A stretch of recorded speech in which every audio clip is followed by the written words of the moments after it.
네. 네, 안녕하세요. 이기 박희원입니다.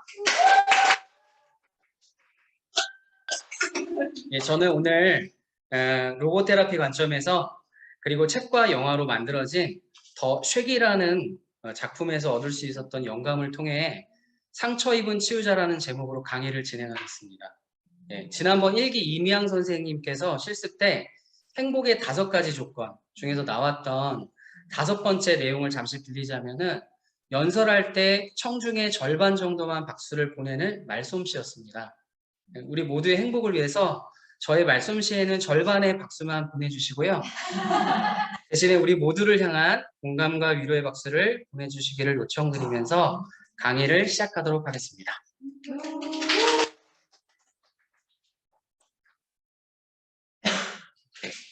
상처 입은 치유자는 헨리 나우엔의 역작이기도 하고 융의 상처받은 치유자 원형이라는 개념도 존재합니다. 자기가 입은 상처가 다른 사람들에게 생명을 주는 원천이 된다고 말하고 있는 것인데요. 상처 입은이라고 표현되는 이 수식어는 제 삶의 과거에서부터 현재까지 이어져 왔습니다. 그리고 치유자라는 단어는 여전히 삶 속에서 제대로 적용하기 어려운 단어처럼 느껴졌고요. 상처를 입었다라는 이 고통과 상처에 머물러 있고 아직 완전히 치유받지 못했기 때문에 나는 치유자로 나아가지 못한다는 생각까지도 들었습니다.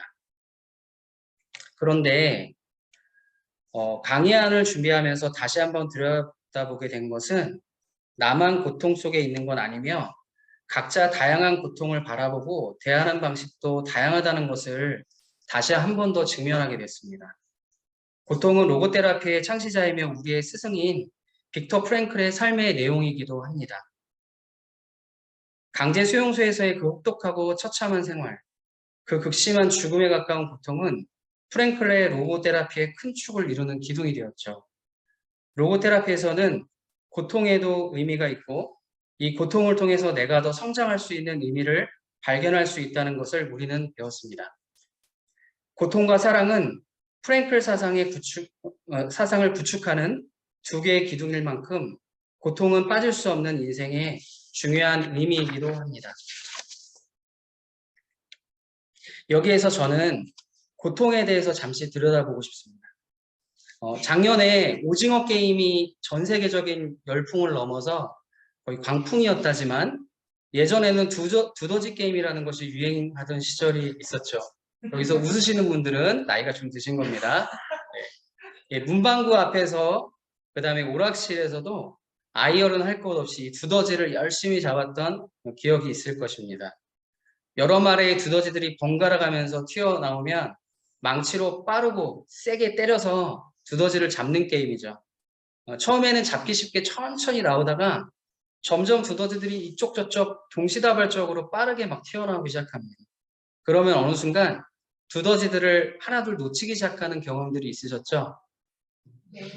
네, 가만히 생각해보면 인생의 고통도 때로는 두더지 게임과 같다는 생각을 전에 했습니다.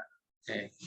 이쪽 저쪽에서 쉴 새 없이 번갈아 가면서 올라오는 고통, 그리고 그로 인한 아픔과 상처. 두더지 게임은 재밌는 게임이라지만 저에게 고통은 재미없는 실전이었습니다. 두더지 게임은 제한 시간이 지나면 끝나기라도 하지만 이 고통이라는 것은 도대체 언제 끝나는지 그 끝을 알 수가 없었습니다. 나무를 보면 옹이라는 것이 있습니다. 나무는 성장하면서 필요 없는 가지를 스스로 떨어뜨리기도 한다고 하는데요. 그러나 나무의 의지와 상관없이 자연재해나 여러 요인으로 인해서 나무에 상처가 생기는데 이 상처를 치유하기 위해 껍질 안쪽에서부터 고리 모양의 새살을 돋아내는데 이것을 옹이라고 부릅니다. 옹이는 떨어져 나가기도 하는데요. 그렇게 만들어진 옹이 구멍으로 쳐다보는 시야는 아주 좁게 되기 마련입니다. 내 고통을 옹이가 떨어져 나간 구멍으로 보는 것은 더욱 고통스러운 일일 것입니다.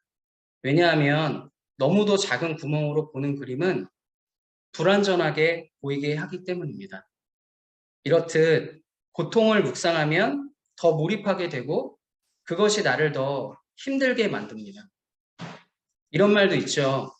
자신의 그 고통만 보게 되는 경우는 신을 볼 수도 없게 된다는 말입니다.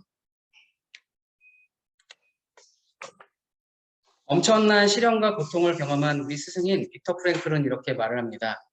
삶에 어떤 목적이 있다면 시련과 죽음에도 반드시 목적이 있을 것이다라고. 하지만 어느 누구도 그 목적이 무엇인지는 말해줄 수 없다고. 각자가 스스로 알아서 이것을 찾아야 하며 그 해답이 요구하는 책임도 받아들여야 한다. 그것을 찾아낸다면 어떤 모욕적인 상황에서도 계속 성숙해 나갈 수 있을 것이다. 한마디로 시련도 고통도 죽음조차도 반드시 목적이 있으며 그 목적을 찾아낸다면 계속 성숙해 나갈 수 있는 우리는 자기 초월적인 존재라는 것입니다.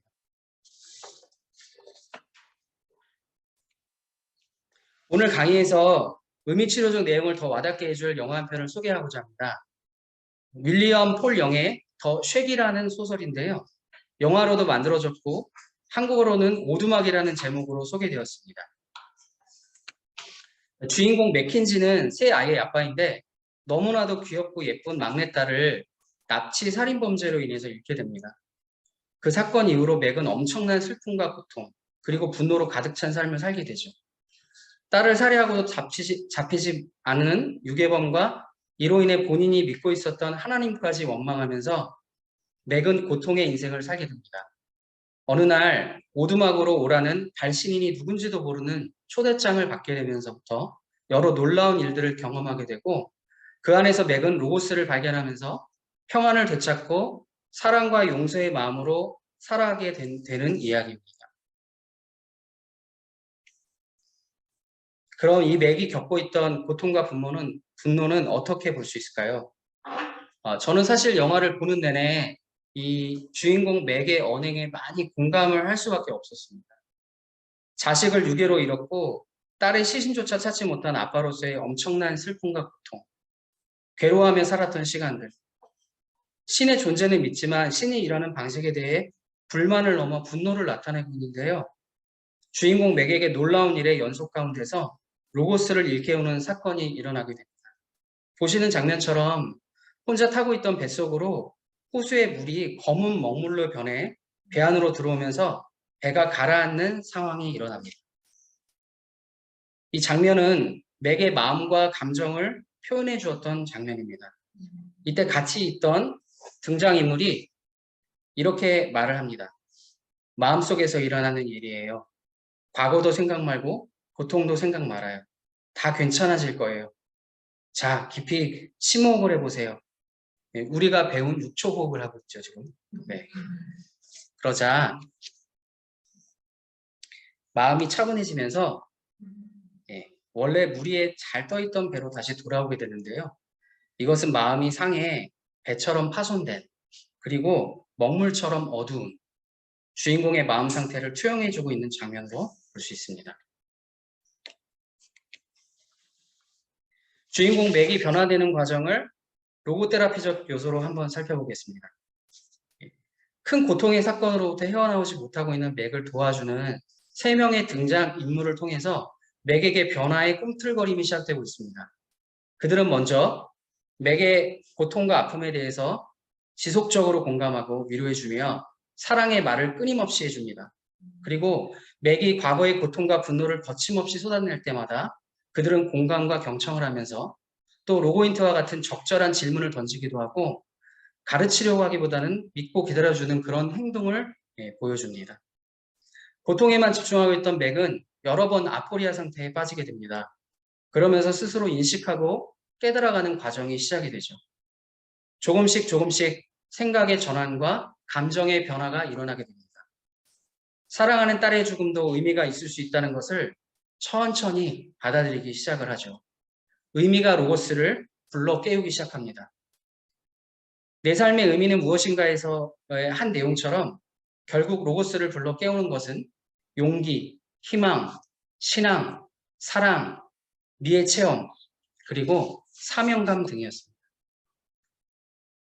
그렇다면 우리는 삶 가운데서 이러한 고통을 어떻게 잘 받아들이고 어떤 선택을 해볼 수 있을까요? 자극과 반응 사이의 공간에는 선택할 수 있는 자유와 힘이 우리에게 있습니다. 현재 고통의 자극이 주어졌을 때 이 공간을 저는 조금 크게 늘려서 세 가지 선택을 하기로 결정하였습니다. 첫 번째, 털어내기입니다. 사진에서 보면 반려견이 몸에 물기를 털어내고 있습니다. 물기를 털어내는 것뿐만 아니라 평상시에서도 반려견들은 몸을 터는 동작들을 종종 취하고 하는데 이 터는 몸 동작의 의미 중에서 긴장이나 스트레스 등의 좋지 않은 감정들을 털어내는 동작으로서의 의미도 있다고 합니다. 아까 보여드렸던 옹이구멍으로 고통을 계속 들여다보고 집중하고 또 묵상하기보다는 이제는 털어내야 할 때인 것 같습니다. 주인공 맥도 로고스를 깨달은 이후 힘들어하는 가족들에게 이렇게 얘기합니다. 짊어져 온 게 얼마나 힘겨운지 알아. 나도 이제야 털어내는 법을 배우고 있어. 힘든 고통과 그 감정들을 힘껏 털어내고 내가 앞으로 나아갈 수 있도록 하는 것이 중요합니다. 두 번째, 자존감 회복하기입니다. 고통을 지속적으로 겪다 보면 어느새 내 자존감도 뚝뚝 떨어져 갑니다. 낮은 자존감이 만들어내는 부작용들이 상당히 많습니다. 무엇보다 내 자신을 가장 힘들게 합니다. 내 스스로를 존중하고 아끼지 못하기 때문에 나 자신의 감정이 늘상 바닥이고 엉망진창인 것 같습니다. 그림에 보면 우리 박상미 교수님 통해서 배운 나는 내가 참 좋다. 이 제스처가 나오는데요. 나는 사랑받게끔 창조되었고 나는 사랑받기 위해 태어났습니다. 오두막에서도 이런 표현이 있습니다. 나는 사랑과 사명의 중심에 있다. 비록 본인은 모를지라도. 사랑을 받은 사람이 또한 사랑을 줄 수 있습니다. 아쉽게도 내 부모나 가족이 내게 충분한 사랑을 주지 못했다 하더라도 내가 나에게 사랑을 듬뿍 줄 수 있습니다. 늘 잘했다 칭찬하고 돌볼 수 있죠. 스스로에게 주는 사랑으로 충분한 자존감을 우리는 회복할 수 있습니다. 세 번째는 사랑, 용서, 감사하기입니다. 사진 속의 동상은 애양원이라는 곳에 있는 사랑과 용서라는 작품인데요. 사랑의 사도이자 원수까지도 진정으로 사랑했던 사람, 손양원 목사님의 아름다운 사랑과 용서를 기반으로 한 순교 정신을 기리며 만들어진 동상입니다. 로고테라피적이기도 한 내용이 바로 사랑하기, 용서하기, 그리고 감사하기입니다. 빅터 프랭클의 죽음의 수용소에서조차 꺼지지 않았던 아내 티리를 향한 숭고한 사랑. 우리들은 용기에 의해, 희망에 의해, 신뢰나 신앙에 의해, 그리고 사랑에 의해 로고스를 불러일으키며 어떤 경우에도 참고 견딜 수 있는 생명력을 발휘하게 된다고 배웠습니다. 영화 오두막에서도 이런 표현이 있었습니다. 이 표현은 제 안에 로고스를 일깨워주는 말이 되었는데요. 누구보다 많이 사랑하고 빨리 용서해라는 말입니다. 많이 사랑하는 것도 쉽진 않지만 빨리 용서하는 것도 쉽지 않은 것 같습니다. 그러나 진정한 치유를 위한 길에서 꼭 봉합해야 할 것은 용서라고 말을 합니다. 여기에서 저는 한 가지를 더 추가해서 이런 문장을 만들고 싶습니다. 누구보다 많이 사랑하고 빨리 용서하고 자주 감사해라. 세로토닌부터 해서 좋은 호르몬이 쏟아져 나올 것입니다.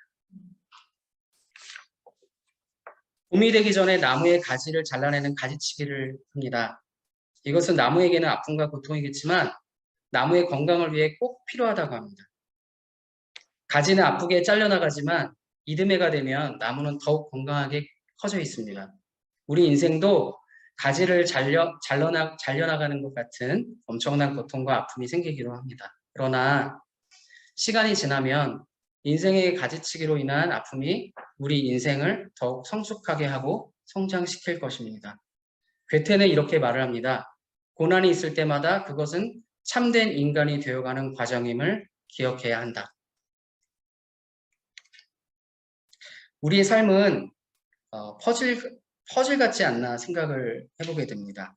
하나하나의 퍼즐 조각들을 보면 무슨 모양인지 알 수도 없고 완성되지 않아서 볼품없어 보이지만 이러한 퍼즐 조각들이 맞춰지고 채워져 가면서 멋진 하나의 작품이 완성되어져 가는 것이 곧 우리의 삶이고 인생인 것 같습니다.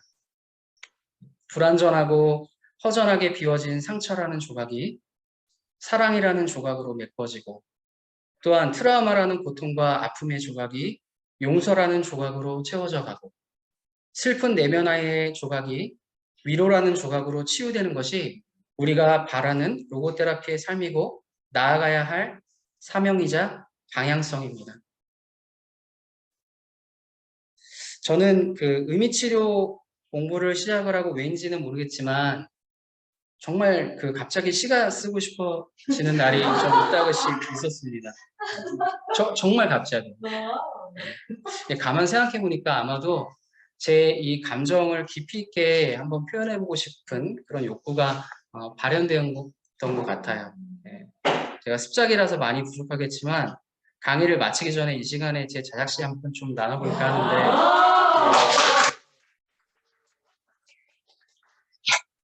네. 제 내면 아이랑 관련한 시입니다. 조금 오버됐죠. 거의 다 끝났습니다. 네.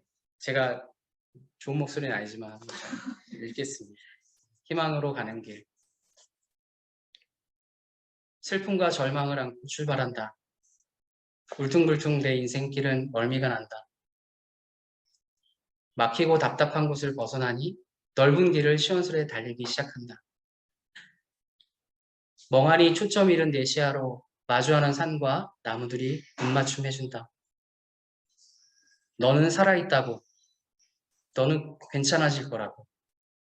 불지도 않는 바람에도 나뭇잎은 손을 흔들어준다. 요동치던 내 마음이 멀미처럼 어지러운 내 감정이 이내 잠잠해져 온다. 깊은 숨이 쉬어진다. 생각에 잠긴다. 마음이 졸리다. 나른함이 나를 감싸준다. 살려고 가야 하는 이 길마저도 나를 힘겹게 누르지만 이상하게도 오늘은 제법 마뜩하다. 오늘은 희망이 마중 나오려나? 더 시간을 내어 같이 있어주려나? 날 위해 그렇게 기다려주면, 그렇게 있어주면 수줍게 숨어있던 소년의 미소를 볼 수 있겠다.